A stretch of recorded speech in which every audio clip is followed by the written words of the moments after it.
Мемлекет атауы Қарлық қағанаты тарихи шеңбері 756-940 жыл, ғасыр мен қанша болады? 8-10 ғасыр, аумағы Алтай тауынан Балқашқа дейін жетісу жері, астанасы Суяб, екінші астанасы Баласағұн, оған қандай аспекттер астанасы дейміз. Ал не? Елдебек, Жамбыл, Қаған 840 жылдан кейін,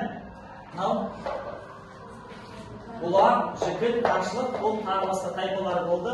Әл-Фаразиялар бойынша 9 тайпа болды. Өлгенбек Қадыр хан, Оғылшақ, Базар Арыстан ел билеушілері саяси тарихи ұйғырлардан жеңіліп, пайда болғандарды жетісуға 751 жылы Ағылшын шайқасында арабтарға қолдау көрсетті. 766 жылы, 775 жылы Қашқарияны жаулап алды. 840 жылы ұйғырлар жаулады. Саманилерге қарсы күрес жүргізді.